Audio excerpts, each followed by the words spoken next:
Hello, this is Gary from Southeast Texas. Today I'm going to talk a little bit about the freeze damage we had, but also why I do plant my tomatoes early. I know we had a weatherman talk today or the other day, and when it got cold this past weekend we got down to just under 30 degrees, and he's saying, well, that's why I tell everybody don't plant until Easter, which is stupid, because if you wait until Easter, you know, your potatoes aren't going to make, your tomatoes aren't going to make, because it's going to get too hot too soon. You've already not planted your brassicas, and all the others should be growing good. Your onions should have been planted last fall. That particular weatherman doesn't garden. The other weatherman we got, Greg Bostwick, he does garden, and he doesn't say stuff like that. But the reason you try to grow tomatoes early is it's going to get hot, and once it gets hot, they're going to quit pollinating. Once it gets in 92, 93 degrees, or down here, it also gets us, if it's early in the morning, it makes the pollen clumpy, so it doesn't pollinate. In other words, people who grow the tomato plants, they'll plant them in April, late April. They'll start blooming in late May, June, but they won't pollinate. So you do have to plant them early. I planted these tomatoes from seed on Martin Luther King's birthday, because I was off that day. Then I planted them out February 20th. So these have been in the ground since February 20th. I should have covered them twice. I covered them once, so that's why we got the damage. The Saturday night and Sunday morning, it was supposed to get down to about 36 degrees. I think it got a little colder than that. So, you know, I suffered damage there. It was a windy day. It was cloudy, so that, well, if it's windy and cloudy, we're not going to get a frost. Well, we did. But the next day was really cold on Saturday night, Monday morning, and you know, that's when it got down really low. So it got down a little bit low 30. I did cover them up. I had boxes over some of them I had totes, some of them I had plastic buckets, and I took a tarp and put over top of those. Some of them just had the tarp, or it wasn't tarp, it was that landscape fabric. So they were covered and did a lot better than I thought they were. But anyway, I do got them named this time, so I'm going to tell the names I've got planted here. I got 52 planted here. Some of them, a couple of them I'm going to have to replace because they've died for other reasons. But anyway, the first one here is going to be Sun Gold. It's cherry tomato. This row here is going to be all cherry tomatoes. And like I say, all this damage here was done on Saturday night, Sunday morning. And then this one here is going to be Chocolate Cherry, Tropical Sunset, and Coyote, Sunrise Bumblebee. And this one got some blooms on. Look like they're going to survive. This one's Blush. It was one that had gotten tipped over by the wind blowing back and forth, and it kind of broke the stem, so I don't know if it's going to come back or not. I do have a replacement for it if I need to. Purple Bumblebee, that's a really pretty one. It's one of my favorites. Mountain Vineyard, it's a kind of a grape type tomato. It's supposed to be really sweet. Blueberries, it starts off black and it kind of turns chocolate color at the end. Large Cherry, it's a large red cherry, that's the name. That's Napa Chardonnay, another Sun Gold, and the last one is going to be Champagne Bubbles.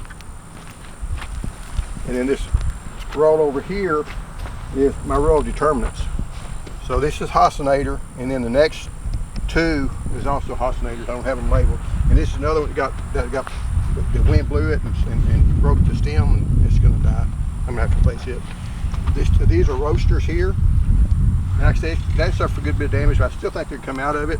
And these are roasters up to here. Roasters. Bella Rosa. And Bella Rosa is usually always a smaller tomato, but puts on a lot of fruit. So, you know, the plants aren't impressive, but it does make good.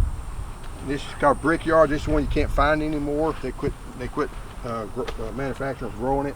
It's a hybrid, so you know, if the manufacturer quits growing it, then you can't buy the seed anymore. And these last two are also Hosinators. And that was the row of determinate tomatoes. This here row is going to be the row for the indeterminates, and that's Chef Black, that's Chef Orange, and that's Mountain Merit, Paul Robeson, another Chef Black, another Chef Black, and this is Purple Boy. And this is one, if you'll notice, back down in here, it looks like this stuff's going to be okay, so I think it's going to be all right. And if not, I can always replace them. This is another Purple Boy, Solar Flare. It's a really pretty tomato, but it's not as productive as some of the other ones. Dr. Wachi or Witchy, whichever one they're going to say it. It's not looking real good, but hopefully it'll come out of it. That's one of my favorites. There's another one, I forgot the name of it, but it died. It was a worm or something got it. Then we got Chef Orange. Another Mountain Merit. And again, this one, I don't know. We're going to see. And then the last row over here is a row for my for the paste tomatoes. And that's Invincible. And it's made really well for me in the past. And these next 4 or 5 are Invincible. Shelby, which is another one that's got another paste tomato that's got a lot of disease resistance. And this row here looked really good Sunday morning until it warmed up. I thought they may, wouldn't have near as damage, but they did. Tashi is that one. And this is one that was covered up. So to show that, we got down to 30-something degrees, but this was covered up that night before. It didn't get any damage on it. So if I would have covered them up Saturday, these would look a whole lot better. But kind of live and learn. And that is one thing on gardening, and then that's the Tashi, and finish those off. This in here I know I'm gonna have to replace. But when you garden, you're gonna fail. You're gonna make mistakes. I should have covered them before, but didn't think we would get the frost. So you're not gonna ever get 100%. You're never gonna get to gardening to where you're not gonna make mistakes. So don't beat yourself up if something happens. You're gonna have failures every year. So just try to learn from the failures. Anyway, we're going over here, look at the other stuff. This is the 3.5 rows of onions, and the very far part is the garlic, and they all died back to the ground during the hard freeze on Christmas, and they come back. They're starting to bulb up. This here, I think I've mentioned this before, but this here is an old rootstock that's come back. This is the original plant here. It died on one of the freezes, and the rootstock came up below it, and it came on up, and it's got a different looking leaf to it most of the time, unless it's sour orange, but this one's not. This is one of the Becknell's trees. So they do got that, funny looking leaf. And this is one, it was doing really good, but then the freeze hit it. It's a navel orange, but we covered up real good. It made it through the, it's taken a lot of damage, but then this last frost, once they start throwing this fresh growth out here, this stuff is very tender to any type of freeze. So that's why you don't want around here, they do not tell you to fertilize after July. And the reason why is you don't want this to happen to you in the middle of December and we get a really hard freeze, it'll kill the tree. So you shut off all the fertilizer starting in July, and then if you do have something that wants to flush, it's not going to have the nutrients to flush it, it won't flush. But if it flushing means that new growth comes out. When that new growth breaks and starts growing out, it loses all its winter hardiness. So this here is the potatoes. Now potatoes are supposed to come back. I hadn't had them hit this hard before. We'll see. I did a couple of this row and this row. I know this row I threw up some dirt on it. I think it's going to come back. It looks really bad now, but I think they'll come back. This one's made it. We'll find out here in a couple of weeks, and I'll share if they make or don't make. I'll tell you. I'm not here to. Now what didn't come back? See how little dead here comes back to the far side of the garden. That's where the beans were. And basically, I should have waited on the beans. There's not a reason to plant the beans early. I am going to mention just quickly, I do believe in trying to grow stuff early.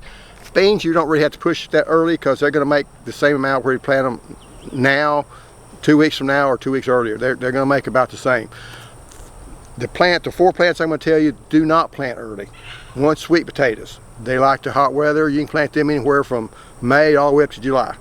I plant some in July. The only problem is sometimes you get a wet fall, it can cause them to rot. Okra. People every year will complain my okra's not sprouting. You plant it too early. Okra should be planted. It should be planted probably the latter part of April all the way up through July. You can plant okra. So don't get in a hurry to plant okra. If it does come up, it's just going to sit there. It's not going to do anything until it warms up anyway. And while it's sitting there, if something steps on it, a bird lands on it, it's going to kill it. It may not sprout. Their seeds may rot in the ground. So don't get in a hurry to plant your okra. Field peas, you know, your black-eyed peas, your purple hull peas, all that type of southern peas, they like warmer temperatures. So plant those late April, you know, mid to late April, and you'll be fine. They like the heat. You're not going to hurt. You know, if it turns off hot, they're kind of a desert plant anyway. They can take it. So don't push it. Also, if you don't like black-eyed peas, try one of the other kind of southern peas, because their taste really varies. Some people say, I don't like black-eyed peas. I don't either. I like purple hulls. I like the Ready Rippers. I like the Crowder peas. So some people like the zipper peas. It's got a totally different taste than what your black-eyed. So black-eyed peas is probably one of the worst tasting of the southern peas that we have. Peppers is another one. You can put the peppers out there. They'll just sit there, and if it gets below 45 degrees, it will stunt those peppers, and they won't grow well. The years we had a really good pepper crop, we didn't get the cold weather. You know, they didn't go through that. When I was in West Texas with the farmers, some of the farmers they had enough acres they had to do it, but they planted an early crop of cotton, and it was the same way. That early cotton would not make as much as the later planted cotton, because if it got a cold spell on it, it would stun it, and it would never outgrow that stunt. In other words, it will never, once you get that cold temperature, it will never produce as much as it would have if it didn't get that cold temperature. Where tomatoes and stuff, they can grow out of it, you really don't see a result. The one I think got hit hard over here was the corn. It got hit a lot harder than I thought it was going to. But then again, we got down, you know, the weather station is saying 29 point something. Where that comes out every night, I don't know. Some of it looks like it might, some of them will. Like this one here, I know will. It looks fine. But I don't know about these others. And we'll just kind of sit and wait. If it doesn't, I'll grow something else here. I may just grow back to regular field corn. But this has kind of screwed up my corn planting rotation, but I'll grow something. We may get some cross-pollination, I don't know. Now one thing that the plums, this here is the Guthrie plum. They put on a lot. They did seem to suffer some from the weather. Like these here are turning dark. They may drop, but then this here looks fine. And that would just thin them out. They need to be thinned out anyway. But you know, they've really put on a lot of fruit this year, and they're looking good. And then on over here, this is the sweet lemonade tree, the Jiu-Jitsu or whatever. We got down to 12 or 13 degrees this year.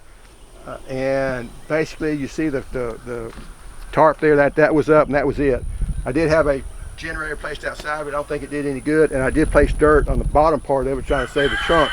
I really thought we was going to lose the top of the tree, but it made it again. So it's been kind of a workhorse for us. It made the last big freeze, the Snowmageddon. We got down to about 14 degrees one night and 16 degrees the next night, and it didn't suffer this much damage because this one we got colder. But you know, it's still, you know, it's still making. So it's still, and when they say stuff is tolerant to these low temperatures, this is kind of what you get. You don't get one that didn't have any damage. You got one that didn't die. If it didn't die, then it was successful.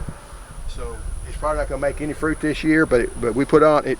It lost all of its leaves last 2021, and died back about a foot all the way to the top of on the branches. Made one fruit that 2021. The next year this past year we had loads of, you know, it was completely covered with lemons. In fact, we were picking lemons right before the big freeze this year. So I did plant out some broccoli here. This is another one with the thornless blackberries we got. Now one thing that did surprise me is we got a lot of damage on the, you know, that's not going to make.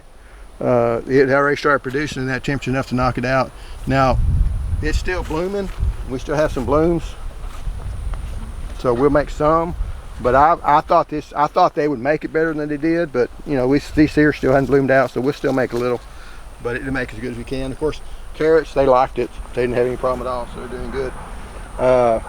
I'll do another video on the front yard gardening with our tropical plants and all that at a later time. But anyway, thanks for watching.